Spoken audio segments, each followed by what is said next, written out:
Subscribe कीजिए learning pharmacy channel को and bell icon को दबाइए लेटेस्ट फार्मेसी वीडियो सबसे पहले देखने के लिए। हेलो बच्चों, कैसे हैं आप सब लोग। स्वागत है आपका अपने लर्निंग फार्मेसी चैनल पे। तो जैसे कि बच्चों आप सभी को पता है, रेलवे फार्मासिस्ट का नोटिफिकेशन बहुत ही जल्दी आने वाला है, जिसके एग्जामिनेशन इसी साल होंगे।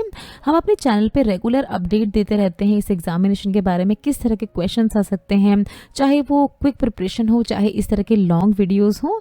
इसकी फॉर्म में हम आपको इस तरह की प्रिपरेशन कराते ही रहते हैं। तो यहाँ एक ये लॉन्ग फॉर्मेट की वीडियो है, जहाँ पर पूरी अच्छी तरह से एक्सप्लेनेशन दी जाएगी आपको। जितने भी प्रीवियस ईयर में क्वेश्चन आ चुके हैं उनको एक्सप्लेन किया जाएगा इस वीडियो में। तो वीडियो स्टार्ट करने से पहले बच्चों थोड़ा सा मैं अपने बारे में बता दूं। मेरा नाम स्तुति है, मैं एक रजिस्टर्ड फार्मासिस्ट हूं और करंटली मैं यूएसए में सेटल्ड हूं। तो चलिए शुरू करते हैं अपना आज का सेशन। देखिए, सबसे पहला क्वेश्चन देखते हैं हम अपनी आज की इस वीडियो का। इसके पहले के जो बच्चों बहुत ही इंपॉर्टेंट 100 क्वेश्चंस हैं, वो हम अपने चैनल पे पहले ही अपलोड कर चुके हैं। उन्हें आप देखें ज़रूर और उसके बाद ही आप इस वीडियो को देखें। देखिए, पूछ क्या रहे हैं आपसे, फंक्शन क्या होता है इनवर्स एगोनिस्ट का। अब डिफरेंट ऑप्शंस आपको दिए हैं बच्चों। आंसर है इसका option A, produce effect in opposite direction of agonist. अब देखिए, बहुत सारे यहाँ पर आप टर्म्स देख रहे हैं, full agonist, partial agonist, antagonist and inverse agonist. इन सभी में बच्चों आपको डिफरेंस पता होना चाहिए। बहुत ही ब्रीफली आपको समझाते हैं। मान लीजिए एक रिसेप्टर है। अब अगर उस रिसेप्टर पे फुल एगोनिस्ट आके बाइंड होता है तो क्या होगा, रिसेप्टर फुल्ली एक्टिवेट हो जाएगा और जो भी फार्माकोलॉजिकल एक्शन प्रोड्यूस करना है वो प्रोड्यूस हो जाएगा इस फुल एगोनिस्ट के द्वारा। अब क्या है, देखिए पार्शियल एगोनिस्ट क्या करता है, पार्शियल एगोनिस्ट रिसेप्टर को पे पूरी तरह बाइंड नहीं होता है, पूरी तरह एक्टिवेट नहीं करता है, रिसेप्टर को पार्शली एक्टिवेट करता है और एक तरह का इसी तरह का पार्शियल रिस्पॉन्स क्रिएट होता है इस पार्शियल एगोनिस्ट की वजह से। अब अगर हम बात करें एंटागोनिस्ट की, तो ये क्या करता है, रिसेप्टर को पूरी ही तरह ब्लॉक कर देता है, किसी भी तरह का फार्माकोलॉजिकल एक्शन प्रोड्यूस नहीं होता है अगर एंटागोनिस्ट जाके बाइंड होता है किसी भी रिसेप्टर पे। वहीं अगर हम बात करें जो हमारा क्वेश्चन है इनवर्स एगोनिस्ट, तो ये क्या करता है, देखिए ये एक ऐसी ड्रग होती है या ऐसा मॉलिक्यूल होता है जो कि रिसेप्टर पे बाइंड तो करता है बट उसका इफेक्ट कैसा प्रोड्यूस करता है, opposite effect of an agonist. जो एगोनिस्ट प्रोड्यूस कर रहा था इफेक्ट, उसका पूरा ही उल्टा इफेक्ट, पूरा ही ऑपोजिट इफेक्ट प्रोड्यूस करता है इनवर्स एगोनिस्ट। तो ये यहाँ पर ये चारों ही चीजें हैं जिनके बारे में आपको पता होने चाहिए। यहाँ पर देखिए क्या कह रहे हैं, instead of activating the receptor को एक्टिवेट करने की बजाय इस तरह का जो इनवर्स एगोनिस्ट है ये ब्लॉक कर देता है रिसेप्टर की एक्टिविटी को। और बहुत बार क्या होता है, एक तरह का ऑपोजिट फार्माकोलॉजिकल रिस्पॉन्स ये क्रिएट करता है इस तरह का इनवर्स एगोनिस्ट, जो कि आपको एंटागोनिस्ट के केस में नहीं दिखेगा क्योंकि पूरा ही रिसेप्टर ब्लॉक कर रहा है ये। पार्शियल एगोनिस्ट थोड़ा सा रिसेप्टर जो है उस थोड़े से ही रिसेप्टर को एक्टिवेट कर पाता है, फुल एगोनिस्ट पूरे रिसेप्टर को एक्टिवेट करता है। तो इनवर्स एगोनिस्ट का काम आपने देखा, पूरा ही ऑपोजिट फार्माकोलॉजिकल रिस्पॉन्स क्रिएट करता है जो कि फुल एगोनिस्ट क्रिएट कर सकता है उसको। पूछ रहे, देखिए इसमें से क्या फॉल्स है about type 4 delayed hyper sensitivity reaction के रिगार्डिंग। डिफरेंट ऑप्शंस दिए हैं बच्चों। देखिए आंसर पहले देख लेते हैं। आंसर है इसका option D, Steven Johnson syndrome is an example of this type of reaction, जो कि फॉल्स है। ये स्टीवन जॉनसन सिंड्रोम टाइप का एग्जाम्पल नहीं है। बाकी देखिए जितने भी आप ऑप्शन देख रहे हैं, takes more than 12 hours to develop, 12 घंटे से ज़्यादा में इस तरह का है, ये बिल्कुल ही ट्रू है। मीडिएट होता है ये टी लिम्फोसाइट्स की प्रोडक्शन की वजह से, टी लिम्फोसाइट जब सेंसिटाइज होते हैं उसकी वजह से इस तरह का टाइप 4 हाइपरसेंसिटिविटी रिएक्शन होता है, ये भी ट्रू है। रैशेस और फीवर देखे जाते हैं इस तरह के रिएक्शन में, तो ये तीनों ही चीज़ें ट्रू है। लेकिन जो फोर्थ है ये फॉल्स है, स्टीवन जॉनसन सिंड्रोम नहीं है इसका एग्जाम्पल। यहाँ पर देखिए आपको यही बताया गया है, टाइप 4 हाइपरसेंसिटिविटी रिएक्शन जो है ये एक तरह का इम्यून रिस्पॉन्स का एक तरह का रिएक्शन होता है, जो कि जिसको डेवलप होने में 24 से 72 घंटे आप देख रहे हैं, 24 to 72 आवर्स लगते हैं इसको डेवलप होने में। अगर पर्सन किसी भी एंटीजन से एक्सपोज हो जाता है, कोई किसी भी तरह का एंटीजन, जो कि कोई केमिकल हो सकता है, कोई फूड आइटम हो सकता है, कोई ड्रग हो सकता है, जब उसके एक्सपोजर में आता है तो इतना टाइम उसको लगता है डेवलप होने में। अब देखिए ये जो है इस तरह की रिएक्शन को, टाइप 4 हाइपरसेंसिटिविटी रिएक्शन को सेल मीडिएटेड रिएक्शंस भी कहा जाता है, जो कि बहुत बार क्या किस तरह के रिएक्शंस कॉज करते हैं, किस तरह की कंडीशन कॉज करते हैं, कॉन्टैक्ट डर्मेटाइटिस कॉज करते हैं। तो ये भी बच्चों आपको याद रखना है, type 4 hyper sensitive reaction cause करते हैं कॉन्टैक्ट डर्मेटाइटिस। देखिए इस तरह का डर्मेटाइटिस होता है जहाँ पर इस तरह के इन्फेक्शन हो जाते हैं स्किन पे एलर्जन के एक्सपोजर के होने के कारण। अब देखिए बात कर लें थोड़ा सा स्टीवन जॉनसन सिंड्रोम के बारे में, जिसको SJS के नाम से भी डिनोट किया जाता है। ये एग्जाम्पल है सीवियर क्यूटेनियस एडवर्स रिएक्शन का, तो ये भी आपको याद रखना है। स्कैर का ये एग्जाम्पल है। ये देखिए ये बहुत ही रेयर देखा जाता है, बट लाइफ थ्रेटनिंग यानी जानलेवा हो सकता है इस तरह का इन्फेक्शन अगर किसी भी पर्सन को हो जाता है। बेसिकली स्किन और म्यूकस मेम्ब्रेन पे डेवलप होते हैं इस तरह के इन्फेक्शंस, जो कि किसी भी ड्रग के रिएक्शन या किसी भी इन्फेक्शन के कारण होते हैं किसी भी पर्सन को। तो अभी हमने देखा बच्चों स्टीवन जॉनसन सिंड्रोम के बारे में। नेक्स्ट क्वेश्चन में आपसे पूछ रहे हैं, देखिए इसमें से क्या एक तरह का अल्फा 1 एड्रेनार्जिक रिसेप्टर सिलेक्टिव एंटागोनिस्ट का एग्जाम्पल है। डिफरेंट ऑप्शंस दिए हैं बच्चों, आंसर इसका ऑप्शन बी प्राजोसिन। अब आप देख रहे हैं देखिए बहुत ही बड़ी टर्म है ये अल्फा 1 एड्रेनार्जिक रिसेप्टर सिलेक्टिव एंटागोनिस्ट। अगर हम शॉर्ट फॉर्म में इसकी बात करें तो इनको कहा जाता है अल्फा 1 ब्लॉकर्स, और या इसको जाना जाता है अल्फा एड्रेनार्जिक ब्लॉकिंग एजेंट्स के नाम से। तो इन तीनों में से कोई भी अगर नाम आपसे पूछा गया तो आपको समझ जाना है अल्फा ब्लॉकर्स की बात की जा रही है। ये देखिए ये ऐसे हैं किसको, कैटेकोलामीन के इफेक्ट को ब्लॉक करते हैं अल्फा 1 एड्रेनार्जिक रिसेप्टर पे होने से। मतलब एक तरह से इसके ब्लॉकर होते हैं, इस रिसेप्टर के ब्लॉकर होते हैं। कैटेकोलामीन को इस रिसेप्टर पे अल्फा 1 एड्रेनार्जिक रिसेप्टर्स पे बाइंड नहीं होने देते हैं, आपको याद रखना है बच्चों। बेसिकली इसको यूज किया प्लेसिया कंडीशन होती है जहां पर ये प्रोस्टेट जो है पर्सन का वो एनलार्ज हो जाता है कि कंडीशन में इसको दिया जाता है। हाइपरटेंशन यानी हाई ब्लड प्रेशर के केस में दिया जाता है। पोस्ट ट्रॉमेटिक स्ट्रेस डिसऑर्डर यानी अगर किसी तरह का ट्रॉमा हुआ है उसके बाद स्ट्रेस हो जाती है पर्सन को, तो उसको ट्रीट करने के लिए भी इसे दिया जाता है। अब देखिए अलग अलग ड्रग हैं, जैसे प्राजोसिन की जिसकी अभी हमने बात की अपने ऑप्शन में, इसको यूज किया जाता है हाइपरटेंशन और नाइटमेयर्स को ट्रीट करने के लिए। टेराजोसिन की अगर हम बात करें तो हाइपरटेंशन एंड BPH को ट्रीट करने के लिए दिया जाता है। अब देखिए डॉक्साजोसिन की अगर हम बात करें तो इसको भी हाइपरटेंशन एंड BPH को ट्रीट करने के लिए दिया जाता है।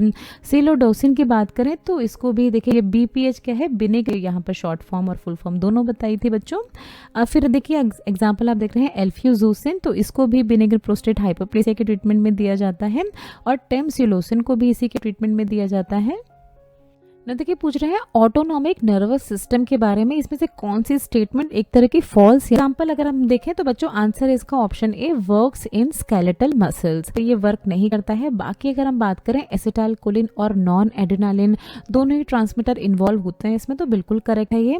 किसी भी तरह का पैरा ये भी करेक्ट है, और ये do not function on the level of consciousness, तो ये भी ट्रू है। क्या ट्रू नहीं है, स्केलेटल सिस्टम पे ये वर्क करता है, ये ट्रू नहीं है। अगर हम बात करें ऑटोनॉमिक नर्वस सिस्टम के बारे में, तो ये क्या होता है, देखिए हमारे पेरिफेरल नर्वस सिस्टम का ये एक कंपोनेंट होता है, जो कि जितने इनवॉलंटरी मतलब जो हम अपनी मर्जी से नहीं कर रहे हैं, जो अपने आप हो रही हैं, जैसे हमारे हार्ट का धड़कना, हमारे दिल का धड़कना, हमारा ब्लड प्रेशर में, हमारा वेन्स में ब्लड फ्लो होना, हमारी सांसें, हमारा डाइजेशन, हमारे जो सेक्सुअल एरोजोल्स होते हैं, तो इन सभी को मेंटेन करने का काम होता है ऑटोनॉमिक नर्वस सिस्टम का। बेसिकली देखिए ये sympathetic and parasympathetic and enteric system में इसका डिवीजन होता है, जिसको हमने अच्छे से एक्सप्लेन किया अपने फार्माकोलॉजी के लेक्चर्स में, तो वहां पर जाके बच्चों आप अच्छे से देख सकते हैं इस पूरे ही ऑटोनॉमिक नर्वस सिस्टम के बारे में। देखिए पूछ रहे हैं बीटा इमिडाजोलाइल इथाइलमीन, इसमें से किसका एक मॉलिक्यूलर स्ट्रक्चर का एक नाम है। डिफरेंट दिए गए हैं आपको बच्चों ऑप्शन, आंसर है इसका ऑप्शन है हिस्टामिन। तो देखिए यहाँ पर आप एक रिंग देख रहे हैं, हिस्टिडिन एंजाइम की प्रेजेंस में इसका डीकार्बोक्सिलेशन होता है, मतलब कार्बन डाइऑक्साइड जब इससे निकल जाता है बाहर तो इस तरह की रिंग बनती है जिसको हम कहते हैं हिस्टामिन, और इसी को नाम दिया गया है बीटा इमिडाजोलाइल इथाइलमीन। अगर हम हिस्टामिन की बात करें तो देखिए एक तरह का न्यूरो ट्रांसमीटर होता है, जो कि रिलीज होता है कहाँ से, जो हमारे immune cell, mast cell present होती हैं, जिनको बेसोफिल के नाम से भी जाना जाता है, तो उससे रिलीज होता है। कब रिलीज होता है हिस्टामिन, जब भी किसी तरह का एलर्जन हमारी बॉडी में एंटर करता है, जो कि एलर्जी कॉज कर सकता है हमारी बॉडी में, तो उसके एलर्जन के रिस्पॉन्स में मास्ट सेल से रिलीज होता है हिस्टामिन, और इसी की वजह से बहुत सारे एलर्जिक रिएक्शंस होने लगते हैं पर्सन की बॉडी में, जहाँ पर एंटी एलर्जिक मेडिकेशंस बहुत सारे बहुत ही ज़्यादा इस तरह के रिएक्शंस हो गए हैं। हिस्टामिन रिसेप्टर्स की अगर हम बात करें तो बेसिकली 4 तरह के रिसेप्टर होते हैं, H1, H2, H3 and H4, और बहुत अलग अलग तरह की जगहों पे हमारी बॉडी में पाए जाते हैं, जैसे ब्लड वेसल्स में, और बहुत ही क्रूशियल रोल प्ले करते हैं। हिस्टामिन मीडिएटिंग इफेक्ट मतलब किसी भी तरह का अगर एलर्जन हमारी बॉडी में एंटर करता है तो mast cell allergic reactions body पे दिखने लगते हैं, और जिसके लिए प्रिस्क्राइब की जाती हैं अलग अलग एंटी हिस्टामिनिक मेडिकेशंस। ना देखिए, नेक्स्ट क्वेश्चन में आपसे पूछ रहे हैं इनमें से क्या एक तरह का एंटी एग्रीगेटरी एजेंट का एग्जाम्पल है। ऑप्शन में है देखिए थ्रोम्बोक्सिन, प्रोस्टासाइक्लिन, प्रोस्टाग्लैंडिन्स या all of the above. Answer है बच्चों इसका ऑप्शन बी, प्रोस्टासाइक्लिन। अब देखिए प्रोस्टासाइक्लिन जो है इसको डिफरेंट डिफरेंट नाम से जाना जाता है, जिसके बारे में भी आपको पता होना चाहिए। इसको प्रोस्टाग्लैंडिन I2 या PGI2 के नाम से भी हम जानते हैं। ये बहुत ही पावरफुल एंटी एग्रीगेटिंग सब्सटेंस है, मतलब किसी भी तरह का जो खून का गुच्छा होता है यानी ब्लड क्लॉट जो होता है उसकी फॉर्मेशन ना हो ब्लड वेसल्स में, तो उसके लिए इसको दिया जाता है। प्रिवेंट करने के लिए देखिए प्लेटलेट एग्रीगेशन, प्लेटलेट्स आपस में एक दूसरे के साथ इकट्ठा ना हो जाए और किसी तरह का ब्लड क्लॉट ना बन जाए, तो इसी के एक तरह के क्योर के लिए दिया जाता है प्रोस्टासाइक्लिन को। प्रोस्टासाइक्लिन जो है देखिए इसको किस मेडिकेशन के फॉर्म में यूज़ किया जाता है, एपोप्रोस्टिनॉल के फॉर्म में यूज़ किया जाता है। डिफरेंट कंडीशंस जैसे pulmonary hypertension and primary pulmonary hypertension, तो इन तरह की कंडीशंस में इस तरह की मेडिकेशन के फॉर्म में दिया जाता है प्रोस्टासाइक्लिन को।